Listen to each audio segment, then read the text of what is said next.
मेरा एक एक पार्ट वीडियो में से हटा ले, नहीं तो इनके लिए ना मुश्किल हो जाएगी। एल्विश यादव जिन्होंने ट्विटर वर्सेस यूट्यूब का पूरा बवाल शुरू करा था कि एल्विश ओवर रिएक्ट कर रहा है, वरना स्ले पॉइंट के रोस्ट से कौन ऑफेंड होता है। इसके बाद एल्विश की जो ट्वीट है, भाई घमंड तो रावण का भी नहीं टिका, आप तो फिर भी एल्विश यादव। एक लड़का जो देसी ह्यूमर के नाम पर YouTube का स्टार बना, रिलेटेबल कंटेंट से लाखों दिल जीता, लेकिन आज उसका नाम कंट्रोवर्सीज एंड टॉक्सिसिटी का दूसरा नाम बन गया है। क्या आपको पता है कैसे एल्विश यादव जो यूथ के लिए रोल मॉडल थे, अब उन्हीं पर गलत असर डाल रहे हैं।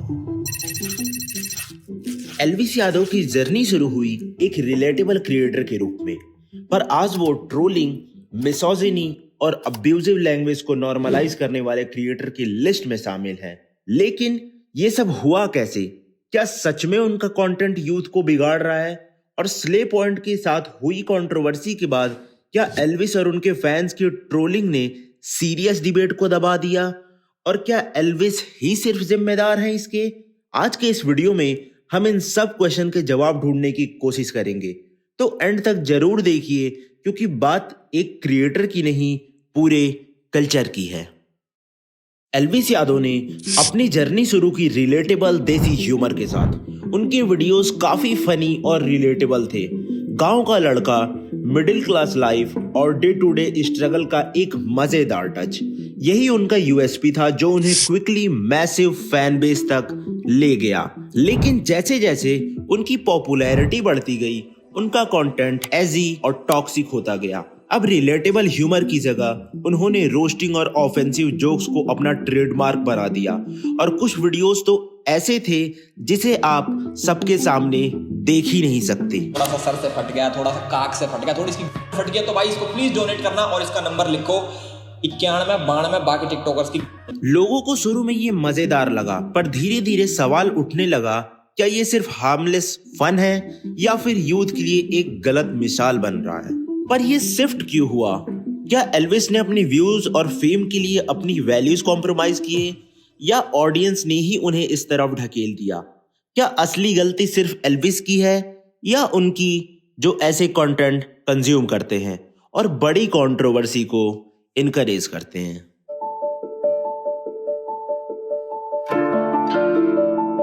अब चलिए बात करते हैं उन कंट्रोवर्सीज की जो सिर्फ एल्विश यादव की नहीं, पूरे इंडियन डिजिटल स्पेस की इमेज को क्वेश्चन करती है। लेकिन ये कंट्रोवर्सी इतनी बड़ी कैसे बन गई, और ये कंट्रोवर्सी उनके वजह से हुई या उनके ऑडियंस के वजह से? चलिए एक एक करके जानते हैं। 2020 में टिकटॉक रोस्ट का एक वीडियो वायरल हुआ जिसमें एल्विश ने टिकटॉक क्रिएटर्स को क्रिंज और यूजलेस कहा। ये वीडियो उनके फैंस के लिए ट्रीट था जो उस समय के ऑडियंस के सेंटिमेंट के साथ मैच करता था, लेकिन उनके क्रिटिक्स के लिए ये एक अलार्म था। ये वीडियो उनका मैसिव फैन बेस तो बढ़ा दिया, लेकिन ट्रोलिंग और हेट कल्चर को भी जन्म दे दिया। लेकिन सोचने वाली बात यह है, क्या एल्विश ने ये वीडियो सिर्फ व्यूज के लिए बनाया, या उन्हें वो कंटेंट क्रिएट किया जो ऑडियंस चाहती थी? और कैसे एक रिलेटेबल और फनी कंटेंट बनाने वाला लड़का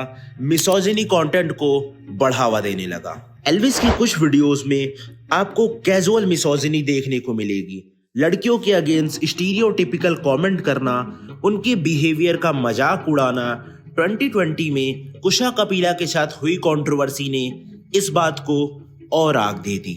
Stop calling me Kareena Kapoor. भाई जिसने भी इसको करीना कपूर बोला है ना, पहली बात तो मुझे ऐसा लगता है किसी ने नहीं बोला, किसी ने भी नहीं बोला। और अगर किसी ने बोला है ना, तो मैं आप लोगों से रिक्वेस्ट करता हूँ, प्लीज उसका नंबर निकलवा के दे दो। मैं उसके खुद अपने हाथों से ऐसे चश्मे चढ़ाऊंगा कि कितने नंबर का चश्मा चढ़ता भाई तुम्हारे, और उसके दिमाग में जितनी भी बीमारियां हैं, डिफेक्ट है, सब तुम्हारा भाई ठीक करवाएगा। सर्जरी भी करवानी पड़ी ना, बैठे हुए हैं, उसका पैसा भी भर दूंगा मैं। प्लीज मुझे उसका नंबर निकलवा के दे दो। और भगवान के लिए इसे करीना कपूर मत बोलो यार, प्लीज। राखी सावंत को करीना कपूर नहीं बोला जा सकता। फैंस ने इसे मजाक कहा, लेकिन क्रिटिक्स का कहना है कि ये मजाक नहीं, एक प्रॉब्लमेटिक माइंडसेट को प्रमोट करता है।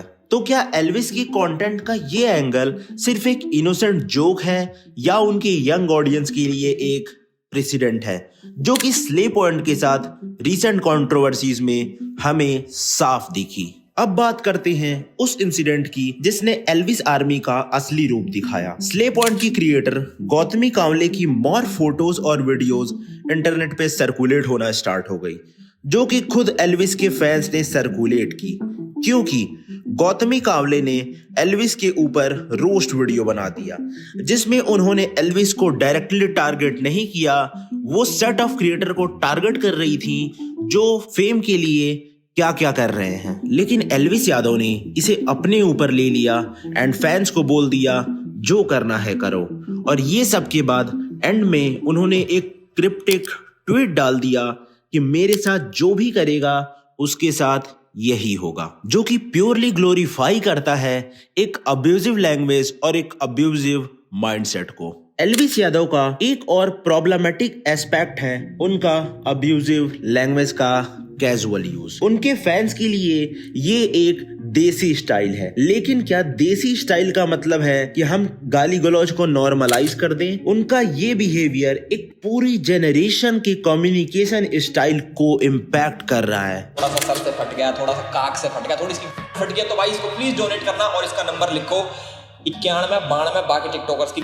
और अगर ऑडियंस ये लैंग्वेज एक्सेप्ट कर रही है तो गलती क्या सिर्फ क्रिएटर की है? ये एक कलेक्टिव प्रॉब्लम पूरी कल्चर के लिए है और ऑडियंस भी इसमें उतनी ही जिम्मेदार है।